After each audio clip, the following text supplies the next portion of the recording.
Juste avant que la vidéo commence, tu dois absolument savoir que tu peux récupérer une formation gratuite Assure ton bull market comme un pro et en plus de ça un accès VIP au contenu exclusif. Défile dans la description de cette vidéo, clique sur le premier lien juste ici, clique sur obtenir gratuitement, remplis ce formulaire, trade sur notre plateforme partenaire BitGet et obtiens le contenu VIP qui te permettra de trader à mes côtés en suivant mes stratégies et un accès VIP sur mon Discord. Également, tu recevras automatiquement mon top 5 altcoin pour 2024. Tu peux retrouver une vidéo qui t'explique tout dans la description juste ici. Bon visionnage. Bonjour à tous, j'espère que vous allez bien. On se retrouve pour le brief du mercredi 31 janvier 2024. On se fera un petit point Bitcoin, Ethereum et vous avez choisi en commentaire de faire un point sur BitTensor, Tao. On fera une petite analyse de Tao pour voir un petit peu les objectifs et du coup je remets en jeu ETC qui finira par passer je pense, sinon je le retirerai. Contre CAS, donc c'est à vous de choisir entre CASPA, donc CAS ou ETC en commentaire et le commentaire qui revient le plus, je l'analyserai. Alors, le Bitcoin, on va revenir ici sur ce petit graphique. Hop, donc vous vous souvenez en daily, on était venu récupérer les stop loss, réintégration du range. Comme vous vous souvenez, vu qu'on réintègre le range, l'objectif serait tout simplement de venir chercher le haut du range. Ça dépend des exchanges, ça dépend aussi si on regarde le spot et le perp. Mais sinon, on est aux alentours des 44 700$, 45 000$ pour la borne haute du range. Je vais reprendre ici la courbe de Coinbase, c'était beaucoup plus lisible. Hop. Donc juste ici, avec le range parfaitement tracé, hop. Donc pour moi, vu qu'on a eu déviation et réintégration dans les deux sens, balle au centre, le marché est simplement de nouveau en range. Prise des stop loss ici, prise des stop loss ici. Maintenant la question c'est est-ce que la prise des stops ici est suffisante pour regagner assez d'énergie à ce marché pour aller chercher plus haut. C'est-à-dire, encore une fois, quand le marché crée volontairement comme ça des zones de prix, c'est pas anodin, faut pas croire que c'est le hasard, non, c'est qu'il y avait justement une demande ici, on en avait parlé, euh, pour que de gros poissons puissent acheter, ok, tout simplement, des positions acheteuses. Ça peut être vendre, enfin ça peut être fermer des shorts, ok, tout comme ça peut être juste acheter, tout simplement. Et on y est venu. Maintenant, la question, encore une fois, c'est est-ce qu'on a fait le plein d'énergie pour poursuivre ce trend? Si ce n'est pas le cas, c'est-à-dire que si Bitcoin est venu casser un creux majeur, donc et aussi déclencher une chasse au stop, mais qu'il n'arrive pas à faire un nouveau sommet, et ce sommet doit être absolument étoffé pour maintenir la dynamique intacte, si en revanche on trouve un sommet descendant, comme on en parle depuis plusieurs jours maintenant, à ce moment-là, pour moi, ça sera la fin de ce rallye haussier et le Bitcoin ira à 36, voire plus bas, 32, etc. etc. Si le Bitcoin arrive pour moi à casser le range à nouveau au nord, il n'y a pas de problème, je pense qu'on ira faire un nouveau sommet et on continuera cette tendance. Et ici, c'était juste déviation, réintégration, on refait le plein d'énergie et on continue. Quand je vois le graphique en weekly, ici, pour moi, vraiment, c'est assez clair graphiquement. Je vois bel et bien ici la création du range, mais je vois surtout ici la déviation. Ok, je vois donc une impulsion, une consolidation. Ok, il y a une mèche haute qui est venue chasser pas mal de stop loss. On a fait le mouvement baissier. On est venu chasser pas mal de stop ici. Réintégration avec cette petite mèche, très bullish. Beaucoup de gens qui ont vendu ici, qui sont bloqués, les shorts également. Et de quoi pousser. Et ce qu'il faudrait, c'est casser la résistance. Donc là, en weekly, c'est environ 44 000$. Après, en daily, c'est 45 000. Voilà, retenez cette zone des 44 000, 45 000$. Si ça casse, il y a des probabilités que le Bitcoin puisse accélérer et tenter de revenir chercher les 48 000. Et puis, si ça passe, go 50, go 52 000, etc., etc. Pour moi, la prochaine zone que le marché va essayer de venir déclencher, c'est très simple. Si on arrive à repasser cette zone des 48 200, et qu'on fait un nouveau sommet, bien évidemment, pour moi, c'est les 52 100 le prochain objectif, ni plus ni moins. Donc ce serait une continuation haussière. Honnêtement, ce qu'a dessiné le Bitcoin ici en weekly, c'est assez bullish, pour être honnête. Sur le graphique en weekly, ok. Pourquoi? Parce que simplement, ça c'est un setup que je vois souvent en échelle horaire, ou même en 15 minutes, même en 5 minutes, ça fonctionne super bien. Et là, on le voit sur une grosse unité de temps. Très souvent, c'est impulsion, création d'imbalance, on crée comme ça une consolidation, il y a des stops. Le mieux, c'est quand le marché ne va pas chasser les stop loss au nord. Là, ce qui va pour moi diminuer le taux de réussite de ce setup, ici, c'est à cause de cette grosse mèche qu'on a eue. Ça aurait été bien mieux de ne pas chasser les stops, d'avoir ici un range intact, déviation, réintégration, et là, j'aurais été beaucoup plus bullish entre guillemets sur ce setup ici. Voilà, le seul point négatif, c'est qu'on soit déjà venu chasser les stops au nord. C'est pour ça on fait attention ici. Hop, RLZ short. Ça peut être dangereux puisqu'on a déjà eu la chasse au stop, donc il faut faire attention. Ok, j'en ai déjà parlé, mais la zone de rechargement de short, c'est 45 000 $ à peu près, 46 700. Mais bon, comme je reviens sur les explications, impulsion, création de stop loss ici, l'imbalance, boum, on déclenche et là on y va, on part. On continue le mouvement haussier tout simplement. C'est un setup que je vois très très souvent sur des faibles unités de temps et qui fonctionne très bien. Par exemple, Solana, petite parenthèse, hein, mais Solana a déclenché ce setup ici, c'est-à-dire impulsion, grosse création d'imbalance que vous voyez ici, d'une bougie vectorielle, rappelez-vous c'est très puissant, et ici création des stops, hop, on est venu prendre ces stop loss ici, vous voyez sur cette petite mèche, chasse des stops, réintégration, et là on semble vouloir faire le mouvement de continuation. Pour moi la carte de Solana elle est en train de me dire, sauf si on fait un sommet descendant, c'est-à-dire on n'arrive pas par exemple à casser la résistance des 110 $, quelque chose comme ça, en fait, à part si Bitcoin est en train de se retourner et que Bitcoin va rentrer dans un nouveau marché baissier, pour moi, si Bitcoin ne rentre pas dans un nouveau marché baissier, par exemple, Solana, pour moi, a de grandes chances de faire un mouvement de continuation et d'aller chercher la prochaine zone au-dessus des 140 $ et au-dessus des 160 $ très probablement. À part si Bitcoin rentre dans un marché baissier, comme j'ai dit, à ce moment-là, Solana fera quelque chose comme ça. Ce qu'il faut comprendre, c'est que cette zone de support ici doit absolument tenir. Une fois qu'on a cette réintégration, donc là je reviens sur Bitcoin, hein, mais Solana fait exactement la même chose, donc si je devais parier sur des assets contre Bitcoin, autre que Bitcoin, ce serait par exemple Solana sur ce setup de continuation ici. Okay, parce qu'il a exactement le même setup que Bitcoin, sauf que lui, c'est encore plus clean. Ici, il est un peu plus fort, j'ai l'impression. Mais pour revenir ici sur BTC, pour moi, vous voyez le support ici, là, qui est là.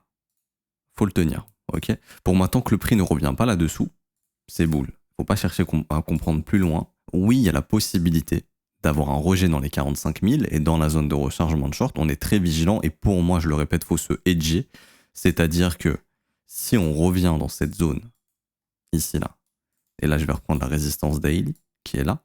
Si on revient dans la zone de rechargement de short, dans l'imbalance, dans le haut du range, etc., etc., toute cette zone que vous voyez ici, qui est une grosse zone de résistance, on l'a vu, résistance, résistance, support, réintégration. Ok, très bien. Je reviens ici, hop, je diminue un petit peu l'opacité et j'étends tout ça. Ok. Ça, c'est la zone de rejet du Bitcoin. Vraiment, 45 000, allez, 46 000. Ok. Si, pour moi, dans cette zone, il faut se hedge si on y vient. C'est simple. Se hedger, c'est-à-dire, par exemple, vendre son spot et le racheter si on casse la résistance, ni plus ni moins. Parce que si on casse pas la résistance et qu'on se retourne, vous aurez vendu un top, tout simplement. Création de range, déviation, réintégration, déviation, réintégration, retest de la résistance, échec. Je vais le dessiner sur le prix directement, ce sera plus simple. Breakout, réintégration, retest de la résistance, échec, dump. Ok. En revanche, si on recasse, pas de souci. Je pense que là, on va chercher les plus hauts et du coup, autant racheter son spot avec une invalidation, bien sûr, parce qu'il ne faut pas le racheter bêtement. Le marché peut faire des pièges, peut faire ça par exemple, avec une invalidation si on repasse sous ce niveau. C'est-à-dire que par exemple, vous vendez, si le prix casse vraiment, vous pouvez racheter avec une invalidation. Si on repasse sous ce niveau, il faut se barrer, tout simplement. Ni plus ni moins. C'est du hedge. Autre façon de se hedger, ouvrir un short avec l'équivalent de ce qu'on a en spot. Imaginons j'ai 5 000 € de Bitcoin, j'ouvre un short pour l'équivalent de 5 000 € dans cette zone. Si le marché il se retourne, je perds rien du tout parce que mon short me fait gagner ce que j'ai en spot. C'est-à-dire que si par exemple le prix baisse de 20%, mon short gagne 20%, mon spot perd 20%, plus 20 moins 20 ça fait 0, on perd rien du tout. Tout simplement.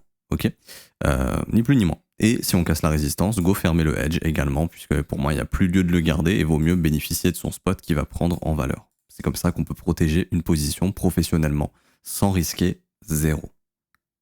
Et c'est ne pas subir le marché en cas de retournement, puisqu'encore une fois, on n'a pas de boule de cristal.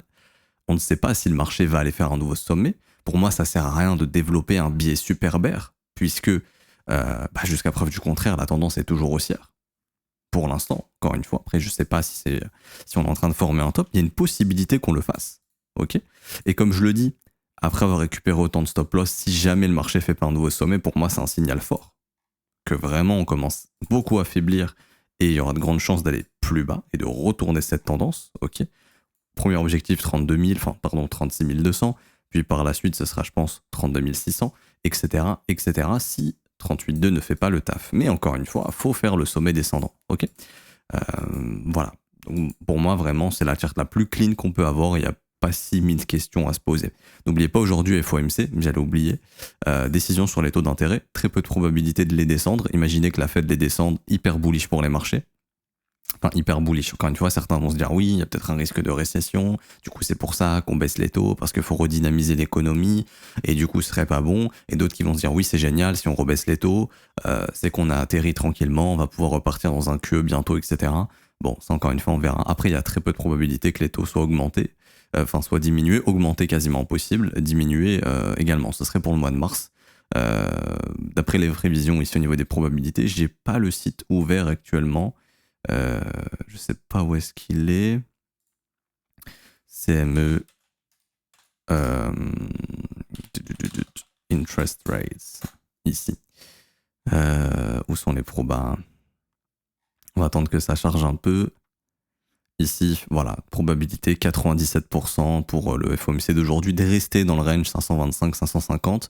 Ce serait plutôt pour le mois de mars. On voit que voilà, les probabilités, là, elles changent. On est déjà à 44% d'être entre 500 et 525. Du coup, ça serait une baisse de taux d'ici mars et après descendre doucement en mai, juin, etc. Ça se trouve, Powell, il va mettre la clim ce soir et il va dire, écoutez, il n'y aura pas de baisse des taux avant, par exemple, le mois de juin. Il va l'acter, il va dire non, on baissera pas les taux avant juin.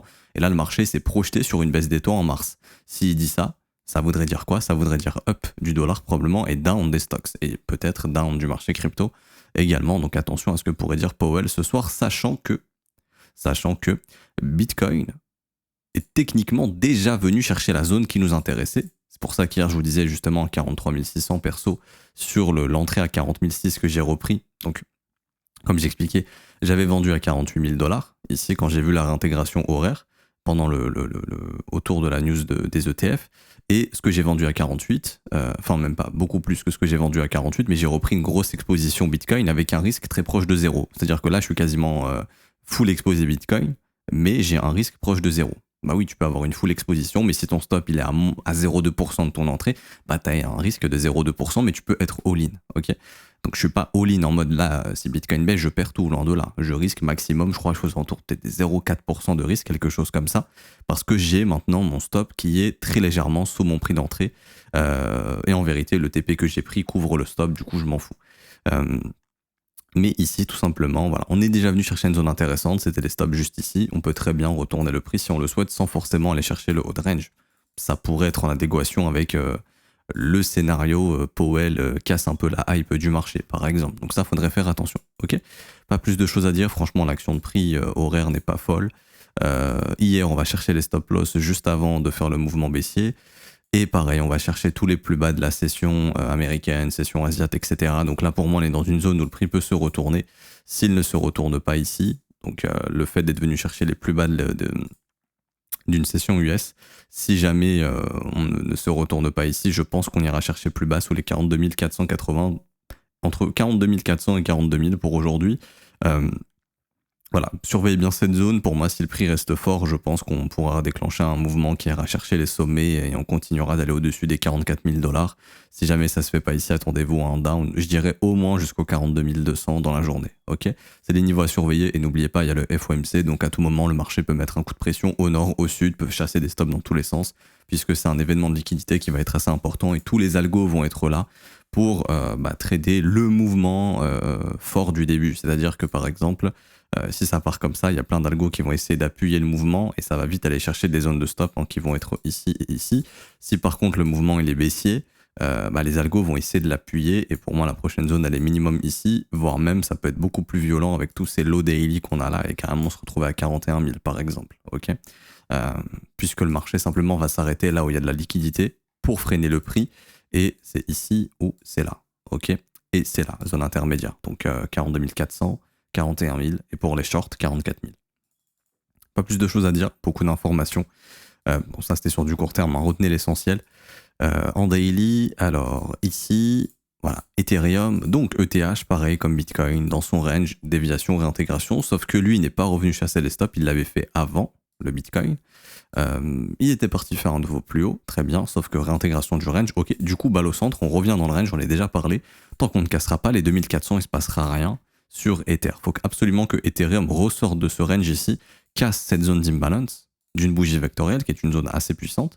Si on arrive à casser ça, ok, là on peut retrouver du jus, je pense qu'on viendra dans la zone de rechargement de short entre 2005 et 2600 $, et après là on verra si on est mature pour faire un nouveau sommet ou non. Par contre, si on fait déviation, réintégration, confirmation de pullback, pour moi, c'est fin du mouvement haussier sur Ethereum et on ira chercher les 2000 $, les 2016 $ très très probablement. Si on casse ici, pas de problème, je redeviens beaucoup plus bullish sur Ethereum, au moins jusqu'au 2005-2006 et plus vraiment si voilà, on peut continuer le trend, ce qui serait la théorie puisque la tendance est toujours haussière, 38,2 est maintenue. Si on casse la résistance, je pense qu'on augmente drastiquement les probabilités de reprendre un rallye direction approbation d'ETF, ok, pour le mois de mai. En revanche, si le marché ne déclenche rien, pour moi, c'est qu'il y a des insiders qui savent que ça passera pas et c'est pour ça qu'on n'a pas de rallye ici. Je reviens sur ETH BTC, très important. On a vu qu'on était dans une zone, je sais plus si je l'ai vu sur YouTube ou pas, mais sinon c'est pas grave. Voilà, je pense que j'ai dû le voir sur YouTube. On était venu déclencher tous les stops, donc c'était le plus bas de 2022, on en parlait. Voilà, ça a été déclenché. Gros mouvement haussier, ça c'est un signal fort. Le marché vient dans les imbalances, vient au niveau du seuil médian, rebond immédiat. On arrive dans la zone de rechargement. Pour moi, ETH BTC est dans une zone où il doit se retourner, tout simplement. Si ETH BTC ne se retourne pas dans cette zone de prix qui est aux environs des 0,053 à 0,050, allez, on va dire 0,053 jusqu'au creux à 0,048. Voilà, grosso modo dans toute cette zone. Si ETH BTC ne se retourne pas ici, c'est continuation baissière. Et à ce moment-là, on ira chercher la zone des 0,045 à 0,040. Et il y a un problème. Parce que ETH, techniquement, il est censé avoir un ETF bientôt. Pourquoi il est faible? En fait, ce que je veux dire, c'est que là, ETH, il nous a fait quelque chose qui peut lancer un gros mouvement de force. Ok, faut le déclencher. On est dans la zone parfaite. Pour moi, c'est le moment où il faut avoir les yeux rivés sur ETH. Ça pourrait correspondre au fait que ETH, par exemple, arrive à recasser sa résistance que vous voyez ici. Si on arrive à recasser la résistance et l'imbalance, je pense que ETH va se réveiller et ETH BTC va se réveiller également. Ok, ETH va surperformer le Bitcoin. Mais là, on est dans la zone où on peut le faire. Mais en tout cas, si on n'y arrive pas, que le prix reste baissier comme ça, pour moi, il y a un gros problème et je vais commencer à me dire que peut-être les ETF ne sont pas acceptés, que les insiders le savent et c'est pour ça que ETH ne prend pas le dessus sur Bitcoin parce que ETH sera considéré comme un security et que son ETF ne passera pas. Peut-être que, par exemple, ça passera pas jusqu'au mois d'août parce qu'en fait, on a les dernières deadlines pour mai, pour l'ETF d'Ethereum, pour beaucoup de gestionnaires d'ETF et on a l'ETF de BlackRock qui, lui, aurait sa deadline en août. Mais par exemple, ça peut très bien être refusé en août, on peut avoir un procès par la suite, BlackRock peut tenter de faire appel ou je ne sais quoi, et par la suite, Ethereum sera jugé comme n'étant pas une security, et peut-être par la suite, peut-être en 2025, avoir un ETF sur Ethereum. Mais du coup, ça pourrait prendre du temps, le temps qu'on dise, oui, Ether, c'est pas une security, c'est quelque chose d'autre et du coup ce sera plus facile d'avoir un ETF. Parce que là c'est un peu plus compliqué d'avoir un ETF pour Ethereum. Après bien sûr il y a BlackRock derrière qui peut push et mettre un peu la pression probablement. Parce que franchement la grosse menace c'était Bitcoin. Faire un ETF Bitcoin c'était plus menaçant qu'un ETF Ethereum. Mais le graphique va nous en dire beaucoup. Pour moi c'est simple. Franchement si je vois le prix rebondir ici et repartir au nord, je me dis ok c'est bon, on va pricer l'approbation d'ETF et Ether va vraiment performer. Si là ça réagit pas, je me dis ok, bon, il y a de grandes chances qu'on n'ait pas d'ETF finalement. Pas plus de choses à dire pour ETH. Pour moi, on est bon. Et du coup, on peut finir avec j'ai oublié ce que vous avez choisi aujourd'hui, Tao, BitTensor. Alors, Tao, c'est exactement le même setup que je vous ai montré tout à l'heure sur Solana. C'est-à-dire ici, impulsion, des petits stops ici, imbalance, on identifie le seuil médian. C'est l'imbalance d'une bougie Vecto, c'est très puissant. Comme support, voilà, on vient chercher quasiment le seuil médian, l'imbalance est parfaitement maintenu, on déclenche les stop loss, on continue de pumper.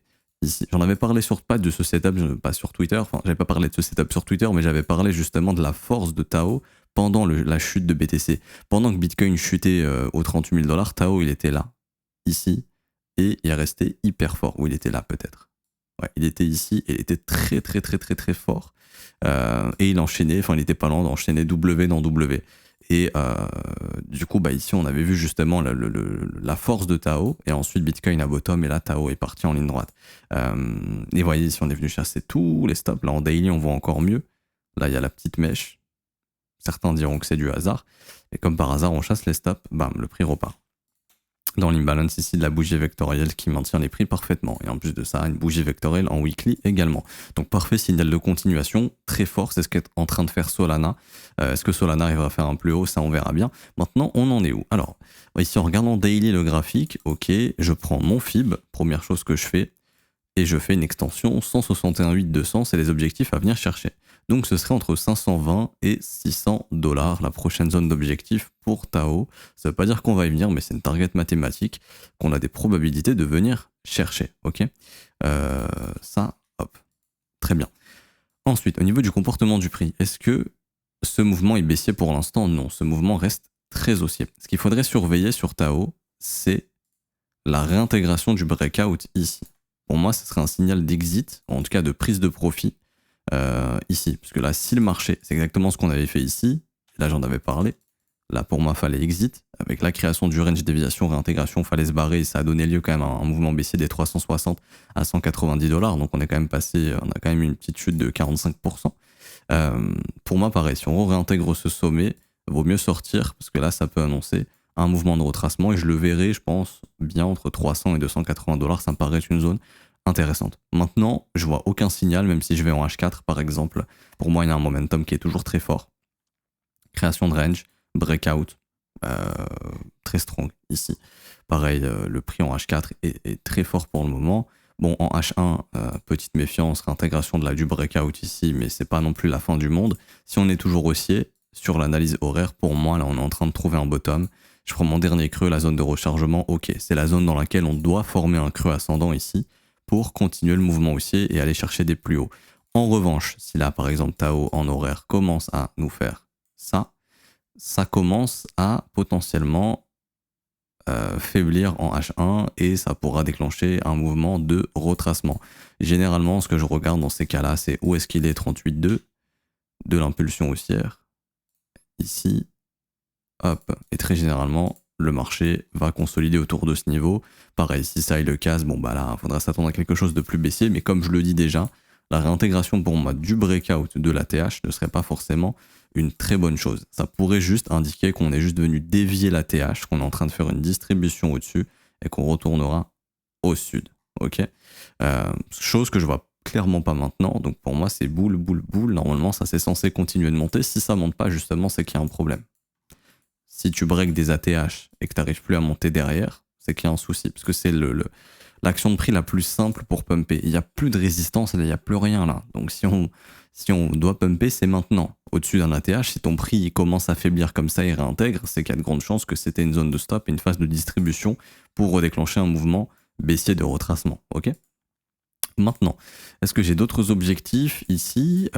J'en avais déjà un qui est on était en plein dedans, donc c'est des zones de profit encore une fois. Je crois de mémoire, 5,08628, ça c'est une grosse zone de profit, il faut faire extrêmement attention. C'est la sortie de cet énorme range ici. Très généralement, c'est les zones dans lesquelles le prix se retourne, ça peut dire que ce sera le cas, mais il faut quand même faire attention ici. Donc là, c'était entre 440 dollars et 360, on est dedans, donc on est vraiment dans des zones où il faut faire attention sur Tao. Après, Tao, c'est encore un market cap qui est très faible, on est autour des 2,7 milliards quand j'ai regardé hier, je crois.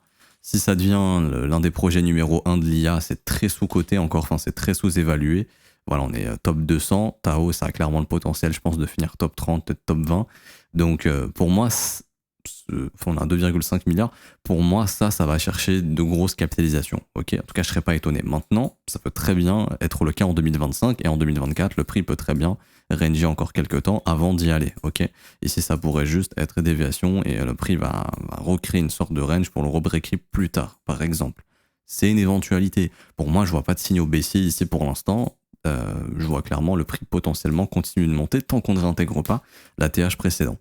Donc plutôt bullish, les objectifs prochains 522, 600 dollars. Est-ce que j'ai d'autres objectifs en tête? Pas forcément. Après c'est tout ce qui va être chiffre rond, 600, 700, 800, 900, bien sûr le gros chiffre rond des 1000 dollars. Est-ce qu'on pourrait avoir d'autres objectifs? Est-ce qu'on a par exemple un canal ascendant qui pourrait tenter de se former ici? Pourquoi pas?